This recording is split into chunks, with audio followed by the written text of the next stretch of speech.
Yeah, nice Anyway, look, Peter. That's great. I just thought we've been in the same room now for 30 minutes. I should Yeah, take some that's right. precautions. You need a superhero face mask. all right. I thought that was one of your kids' underwear. This is a mask. I'll have you know, Cormac McCaughan, that my wife slaved over a hot sewing machine to make. Given that we're in the same room in the internet anyway.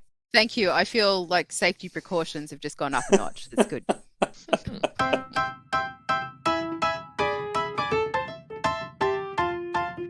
Welcome to another episode of This Catholic Life. Conversations about life's ups and downs, big and small, how we deal with every situation imaginable, whatever life throws at us, but still manage to be sensible, practical, and joyful. Today's show is movies that make us think. We've been sitting around and lots of us have had time, not me particularly, but lots of people have been talking more about movies lately, the ones that they've liked, the disliked, their favourites, and what I thought we'd do is talk about movies that made us think, actually drew us out and made us wonder about life, the universe, and everything, or think about a particular topic. It gives us an opportunity to talk about a whole range of different movies or TV shows that made us think. We've had Matt Tan on the show before talking about The Walking Dead and all the different theology that came out of that for him, and he's talked about his connection with anime, but let's push it a little bit harder today. I'm your host, Peter Holmes. Today I'm joined by Renée Köhler-Ryan, Professor in Philosophy at the University of Notre Dame. And we're joined by co-host Cormac McCaughan. Welcome back, Cormac. Thanks very much for having me back. Indeed. Before we get started, just a reminder that if you like the show, subscribe on your podcast app, and that way you won't miss an episode. Let's get stuck into this. Movies that make you think. Now, I'm partial to sci-fi movies because they actually do make me think. Good ones anyway, the ones that they can set up a thought experiment in a way that other people can't, like in a normal movie. I've got a few that I loved recently, and I finally got around to watching Arrival, and I can't remember the actress's name. Jeremy Renner's in it, but the actress was very good. But the whole concept of time is, have you seen Arrival? No, I have not. Oh, now I'm going to be a spoiler. No, really? That's okay. Tell me. It's a really interesting concept because basically I'm interested because it's about language. An alien ship kind of basically arrives on Earth, and you're thinking, oh, heck, it's one of these sci-fi ones where everyone goes, and bad stuff happens. The whole movie is about a linguistics expert who gets brought in by the government because they were trying to figure out how to communicate, and the ideas of communicating with beings that don't actually have our same point of reference were really interesting. Just the whole idea of where do you start with basic concepts and as it turns out in the movie, there's a time factor in their communication, which they don't view time in the same way we do, which is really, really interesting philosophically. What about something like Inception? You've probably seen that. So Inception, is that the one with Johnny Depp? No, it's Leonardo DiCaprio. And yeah, basically, it's the one where they go into it's a Christopher dreams. Nolan special. You know, Christopher Nolan is one of my favorite, if not my favorite, director. He's incredible. So yeah, he loves grappling and. Have you seen it, Renée, or not? I think that I have. Maybe Cormac, keep talking, and I might get there. No. Yeah. Once we get past the fangirling about Christopher Nolan, we actually get into the actual movie itself. Basically, the concept is that you can actually, through this mechanism he has, you can go into someone else's dreams. Yeah, I have seen it, and it's obviously made a huge impression because it's blended into about 5 other sci-fi movies in my mind right now. Right. I find it hard with sci-fi stuff quite often. I think since The Matrix really blew it for me because so many people loved it and they were like, oh my gosh, this is so amazing, this is so cool. And I didn't like it. But that's become really difficult for me. It's not really a question of liking it, though. I mean, I did like The Matrix, and even though it's got bad philosophy, it gives you an entry into talking about philosophy with people, doesn't it? I mean... Well, my main issue was I had 2 main issues with The Matrix. One was that it was bad philosophy, but the other one was that it just gave such a dark and sordid view of reality. So it wasn't Right. just the Cartesian dualism stuff. So this idea that our minds and our bodies are split apart, and that actually what's most important is our mind. So that wasn't the problem for me. The problem for me was that once you figure out what reality is all about, it is awful. And that's just the opposite to what I think philosophy should be doing, which is that it should be helping us to enter into a worldview where we can see that reality is wonderful and it's a gift and it's something that you want to know more and more and more about. So it kind of gave this impression that you'd be better off not knowing what reality is about, whereas I think that the opposite should be the case. So to me, it was sort of like anti-contemplation, anti the goodness of reality, and that's what I found the most disturbing about the Matrix. And then it just got worse as it went on. So by like Matrix 3, it was the most nihilistic garbage. Sorry, Mike, you can cut all of this if you want to, but it was I see. It was soft porn as well. Like it was just like the whole thing was just a mess. I thought that the Matrix, there were characters in the Matrix who quite deliberately said, well, it'd be better if we didn't know. It'd be a more pleasant existence if you went back to not knowing. And they were the bad guys. Like, they were the ones who made the thing. Whereas the good guys were supposedly the ones who embraced the dark kind of ugliness of reality. Yeah, but reality is not dark and ugly. That's a fair point. And to be honest, I'd agree with that. And I also agree that the second and third movies were just boring because they were rubbish. Tedious. They were tedious. But having said that, that was an attempt at a Scottish accent. That's the only word I do, really. Rubbish. But like a Scottish frog. Yeah, that's right. Rubbish. Yeah, oh dear. But we're obviously taking this very seriously. What about something like Blade Runner was an interesting movie. Oh, Blade Runner is awesome. It was. I loved the sequel, but I didn't think it had the same depth intellectually. Okay, that, like, you just said liked and Blade Runner 2 together. Like, no. Absolutely not. It was terrible. It was visually stunning, though. No, really not. I mean, that's like beautiful. saying, what was that terrible movie that came? Oh, sorry, I'm being so negative right now, I know. But what was the one I used this? The world is positive, Renee. It's not bleak at all. No, that's right. Reality is positive. The one with all of the blue people. What Avatar. was that thing? Avatar. Hey, Which is basically come on. Pocahontas. It's Dances with Smurfs. It's the old Dances with Wolves, but with blue people instead of Indians. Well, what I found difficult about that one was that I would say to people, okay, so what was it about? And they'd give me sort of vague kind of, plot things like that. And they'd say, oh, but it looked so cool. And all I could think about was that Aristotle, when he writes his Poetics, says that spectacle is the least important thing when you're looking at a work of art. When you're looking at drama, I should say, because it should be about the human condition. It should be about narrative, and it should be about plot and character. Let's throw a classic at you then. Have you ever seen V for Vendetta? Remember. Yeah, I mean, I actually did my what was it? I did extension history in year 12, and I did my we had to do one major thesis, and I actually did it on the gunpowder plot, and then happened to see V for Vendetta at a similar time. So it was, it was actually a really, really interesting connection there. And it was, remember someone described the film to me as being a film with really strong and positive ideas, but with not the greatest examples. Interesting. That's not bad, because he has very powerful views politically, and it's some really interesting statements that he makes. But then the methods he uses to get Natalie Portman on board is quite hard and ugly. Yeah, I think more along the lines of how do I put this? I think the setup of a very kind of controlling state, but the controlling state is very much hard against different demographics of people, and there could have been other ways of doing that, or different groups of people to have oppressed, and have as the bastions of freedom, and everyone, freedom being a very, high and noble thing in our liberal democratic society. I think that was what that person was meaning when they made that point to me. The Lord of the Rings as a thinking movie. As a thinking movie, not a, wow, I'm in Middle Earth, this is awesome movie. Well, even reading the books, I mean, think I'm trying to look at. We're leaving aside the whole idea of that being a really, really fun thing to watch Middle Earth come to life. Does it? I think it makes you think in the sense of the struggle.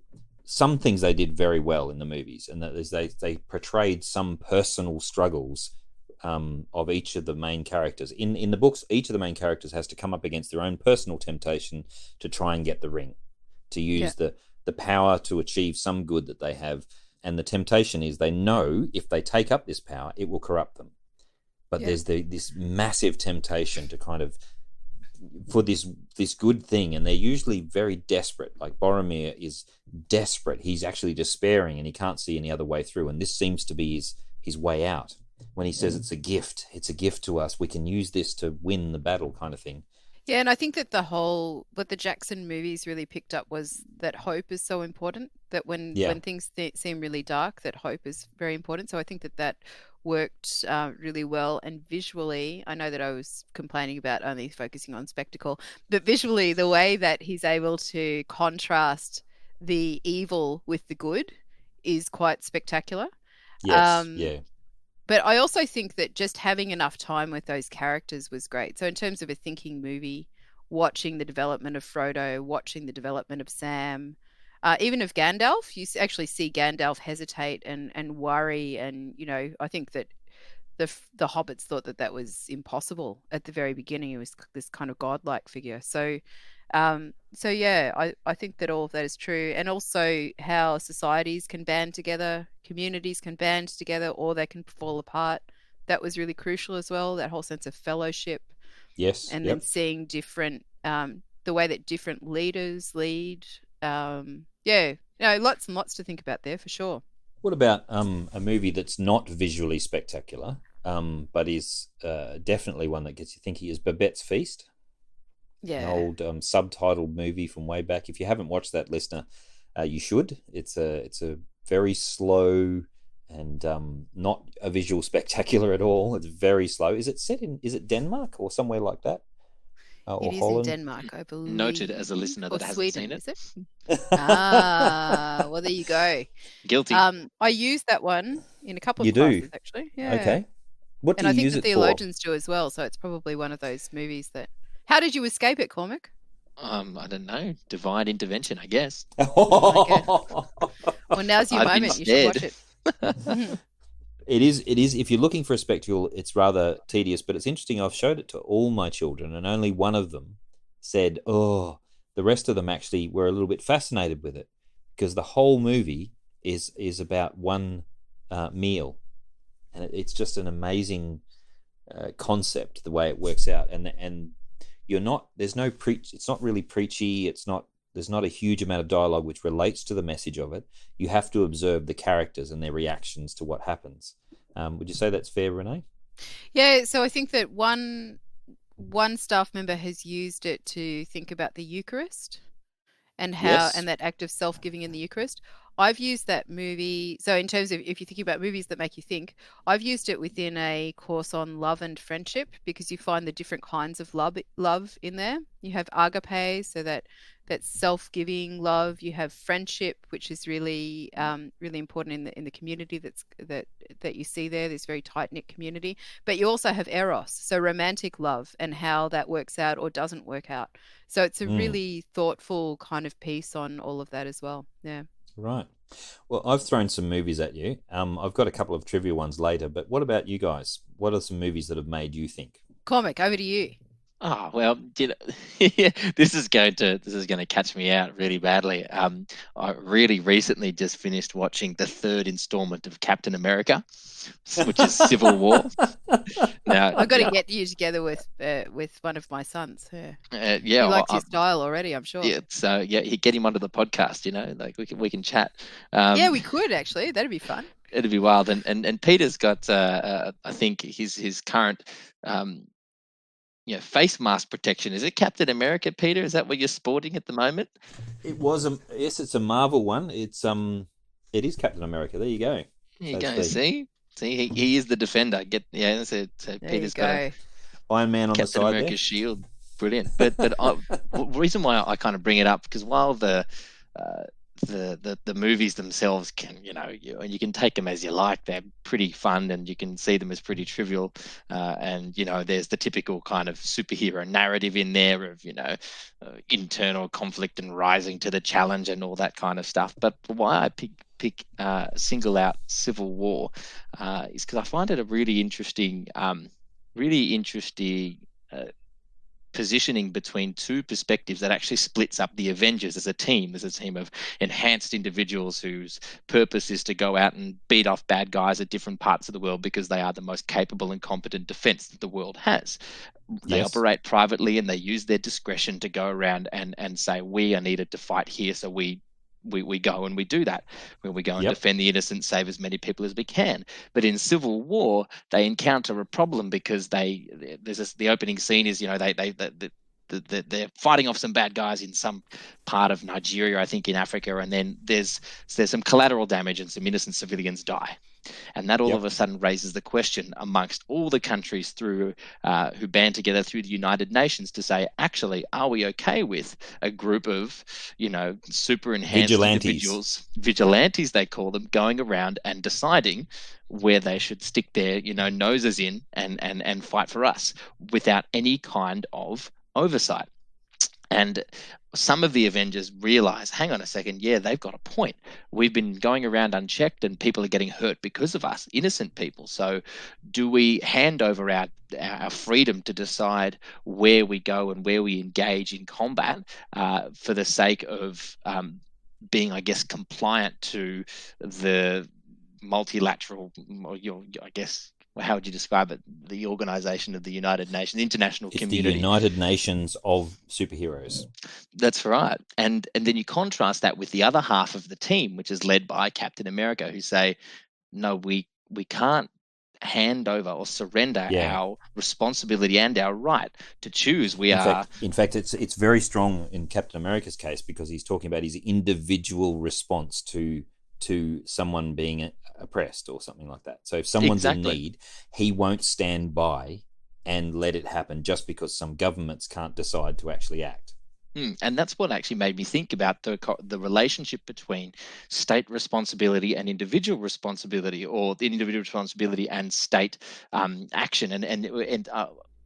And I'll say this quickly, that depending on when this podcast gets released, but we live in a particular time where there is a big kind of, I guess, conflict going on. It's not so much a conflict per se, but there is a little bit of tension around, well, how do we best manage, the threat of a viral pandemic, for example, that's going on? Do we need the state to bring in draconian, or not necessarily draconian, but measures to force everyone into isolation? Shall we say? Strict laws is probably a better word. Or do we instead, do individuals have to take it upon themselves to be able to, and do individuals retain the freedom to decide to do that for themselves, or does the state have to come in? And so it made me think, in this timely, I guess, point in what's going on around the world, to watch Civil War made me, it really drew me out there. So I don't know what you guys' thoughts about that, the relationship between individual responsibility and the state. I think you're right. It does raise the question, and a couple of other movies that do similar things are the I don't know if you've ever seen a very old movie called Demolition Man, where this so-called utopian future. It's the only movie I liked Sylvester Stallone in. He's in it with Wesley Snipes and Sandra Bullock, but basically it's in a future which is supposedly utopian, and they're so utopian that when a prisoner breaks out of cryo prison and is suddenly violent, the police aren't trained to deal with violence. They don't know how to deal with violence, so they sort of bring another ex-cop out of freezing, and so it's someone from our century going into this sort of utopian future, and they don't know how to deal with violent people because there's just no one around anymore like that. So it's a really interesting commentary on what would society be like if we limited everybody's behavior to certain parameters, and what kind of freedom actually makes us human. If we're going to give freedoms, though, surely we need to be prepared for people to use them in a bad way. So, for example, I've argued in previous podcasts about freedom of speech. In arguing for freedom of speech, for my freedom of speech, I have to accept that you might say something that I would find quite offensive or even blasphemous. and that I defend your right to say it, even though it is offensive or hurtful to me and offensive against my religion. But the principle of freedom there requires that I accept that you can use your freedom in a way that I don't agree with. But with a certain upper limit, would you say? Like, I would say that there has to be a limit. You can't use your freedom to kill me. But in terms of, say, freedom of speech, I'm not going to kill you with speech, although I probably could bore you to death if I tried. The question being that, for example, using speech to incite violence, for example, or even in modern media, do we talk about, for example, live streaming of horrific acts over the internet and giving that? If it's a criminal behaviour or incitement to criminal behaviour, you would say no. Yeah, but then what would you criminalize then? Because what are we calling criminal behavior? I agree. So there's a line there. I don't know where the line is, but I do think that in modern times we're too busy getting ready to shut people down because they're not using the freedoms in the way we want them to. However, I'm here with a kid who's very vulnerable to this disease. I've watched many young people in particular, but older people too, being very stupid about when we were asked voluntarily to shut down the society. I watched people just turn up at Bondi Beach. That's not a good use of their freedoms. We're not over Bondi Beach yet. We will never be over Bondi Beach. What makes me sad about that is so many people I know who love to go to the beach, and they're socially responsible people who now cannot go because of what happened there. That's what I find really difficult. Yeah, idiots ruin it for everybody. So the idiots who can't manage a certain speed in the car mean that we have to restrict our speed limit to much lower than that because they just aren't able to cope with it. There's a lot of issues around freedom, but I think movies is a good place to test these things. I mean, you can go into a thought experiment. One of my favorites is Star Trek. I don't like Star Trek. I think the whole utopian idea that they have in Star Trek of the future is completely bizarre. Oh, that's what makes it so great, Peter, because I can just sit there in front of Star Trek and Captain Picard starts talking and I just think, my gosh, you are a full-on deontologist. This is fantastic. And then, someone else comes up and I'm like, ethics of care. This is very interesting. This is very interesting. And then, utilitarian. But it's great. I don't like the whole illusion that we're suddenly all one humanity's all one government and we all get along and we all agree that we have to be tolerant. Just for the record. But I think it tests that. I actually don't think it's saying that. I think it says that we're trying. But I think it keeps on showing how we don't succeed, which is great. My point is that they're able to set up lots of thought experiments in the first series, the original series, every about third episode was some issue with a faulty transporting device that either duplicated, Spock or duplicated Captain Picard or something. You had the evil and the good one, or in the Picard series, I think that's Next Gen, isn't it? Every about third episode was their holodeck misfunctioning in some way, and they ended up in some alternate reality stuck in there. Like the one where Sherlock Holmes came to the actual character. Yeah, and Moriarty almost defeats the whole thing. That's right. I find myself thinking about the holodeck a lot at the moment because I listen to my colleagues in schools of nursing and medicine and education as well, and they're not able to do the work that they need in terms of practical experience in order to get their qualifications. And I keep thinking if we had a really sophisticated holodeck, that should take care of that problem. And I reckon that's where we should be spending some energy at the moment, actually getting the holodeck up. Because the way that they can explore different scenarios on that holodeck is, I think, fantastic. They currently train pilots and police and also SWAT teams with virtual reality situations where they go in and have to deal with hostage situations, stuff like that. And pilots are trained by flying a lot and landing in virtual reality simulators. I know because I have one of them myself, one of the virtual reality simulators, and I've crashed a number of 747s, I'd just like to say. And so... I am never getting in a plane with this man. Or what is it? 767. Anyway. I'm glad our society... He doesn't even know the model number. Come on. Yeah. I'm glad our society, Peter, has rules that prevent people who can't fly planes from flying them. What Look, kind of terrible government do you believe in, Cormac? That's where right. people Cormac's can't such a realise lefty. their true He's such a freedoms? I lefty. know, He believes I in know, rules. I know. Or is that a righty? I don't know anymore. All right. What's the All right, difference? well, what Someone about- explain it to me. Now that we're moving past this, rather than things that make us think about philosophy, what about movies that just actually keep you guessing? Like, I don't know if you've ever seen The Thomas Crown Affair or The Prestige or Now You See Me or these sort of movies where they kind of dangle this idea in front of you and then switch, make you think about who done it or what's They always gonna make happen. me feel like a bit of an idiot, to be honest, because my wife is exceptional at saying, "Oh yeah, and this is going to happen." Like she just knows in like the plots, and I go, Are you that I did man, not Cormac, see that who coming. wakes up? Are you that man that wakes up at the end of the movie and goes, "Huh? What? Hey, what's going happening?" No, I'm not that bad. Probably when I'm 65, though. Right. That's probably the deadline for that to kick off.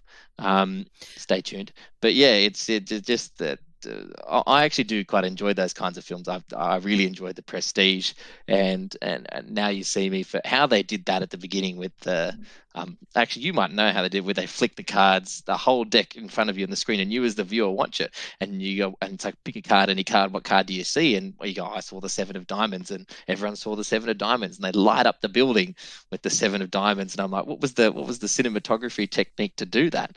It was probably just the same as is used in the magic trick, but there's a trick to it. Renee, you look like you've got a movie in your mind there, or a point you wanted to make. But I was hesitating because it's kind of probably in the sci-fi genre as well. But I find Signs that's one of my favorite. Yeah. Mel Gibson. With Mel Gibson and Joaquin Phoenix. And what I really like about that one is that it's not only about sci-fi and it's kind of a mystery, but it's also about a confrontation with a loss of faith. So that it just brings so much together, and it's very, very well done. But what I like about it too is that it really strings you along so that you're not really sure whether or not you are dealing with aliens or not for a very long time. Okay. And then there's a revelation, and you know one way or the other. So, dear listener, I will not ruin it for you because it's a fantastic one. If you've never seen it, watch them from beginning to end. And the acting in there is superb. But I think that just on so many levels, it does make you think. What I find the difference between a movie that makes me think and one that doesn't is if the next day I can't even remember what I watched the night before, then it pretty much didn't make the cut. But if I'm still sort of chuckling or thinking about something the next day, or talking with my husband about it the next day, and trying to figure stuff out, then I think that's a good thing.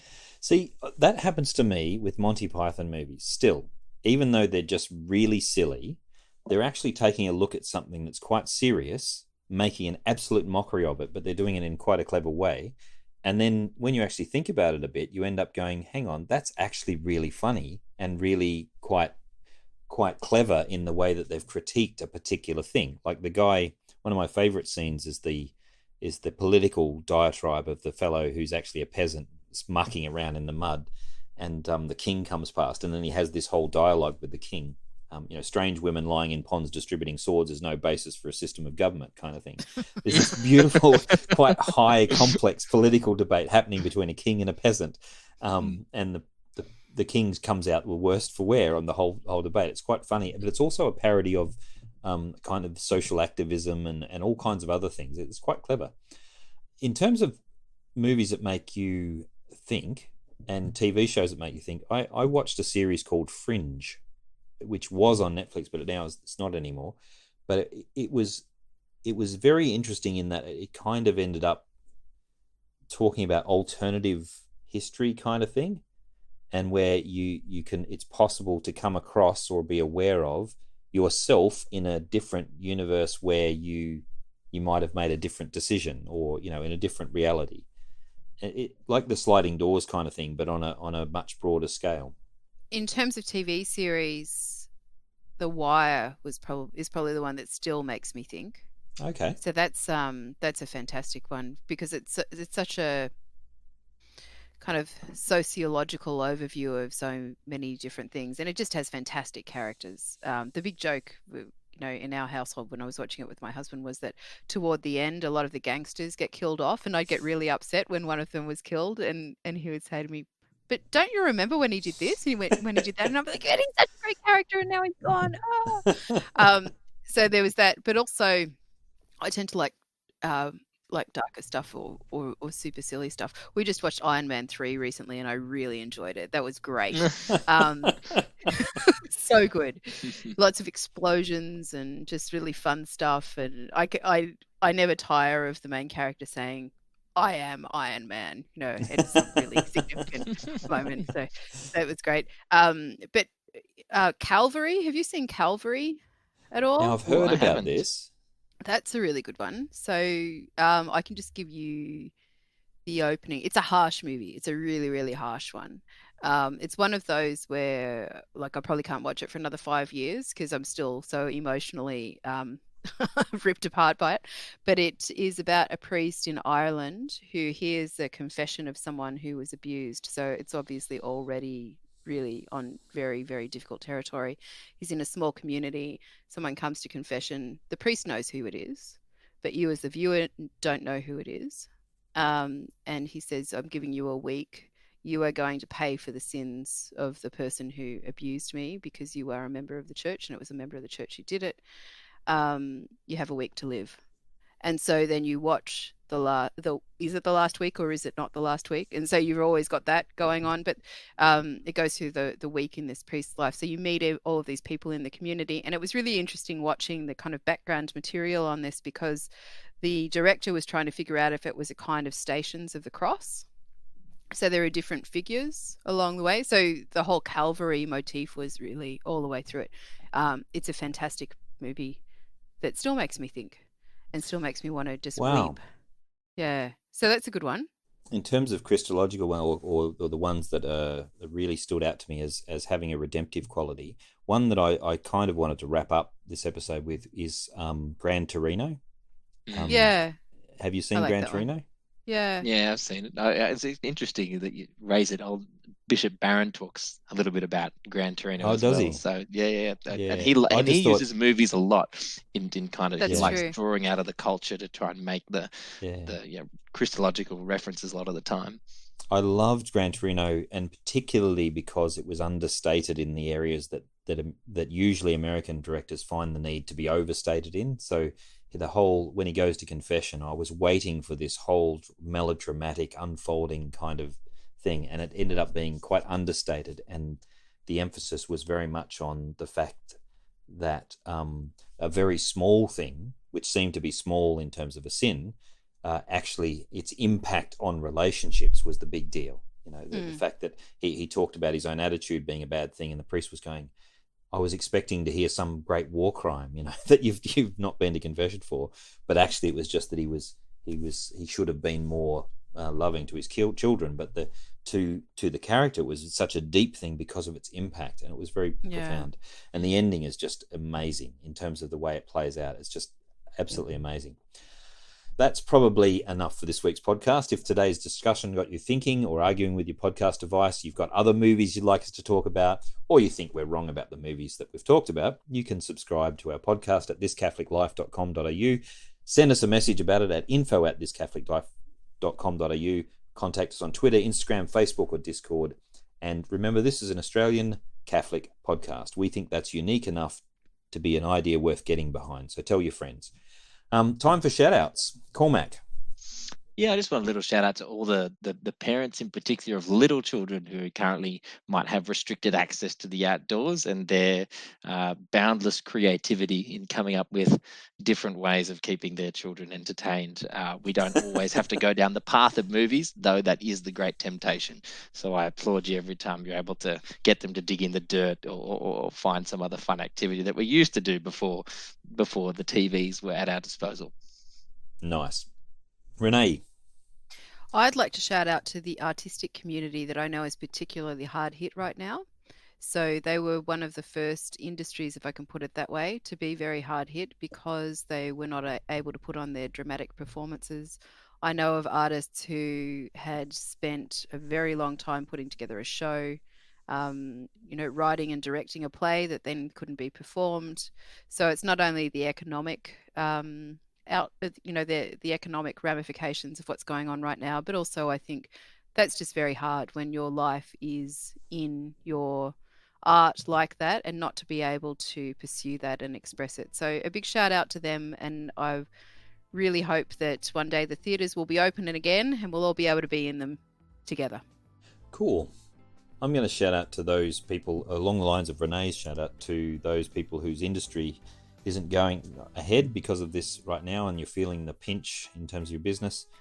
It's easy for me to talk about a shutdown as being a good thing because I still have work, and for those people who are struggling or are out of work for this, I'm not going to pretend to know what you're going through because I can't, but I respect that, and I'm humbled by your sacrifice at the moment, and I hope that those of us who have, as Cormac pointed out in our conversation before, those of us who have can help those of us who haven't, and we all pull through this together.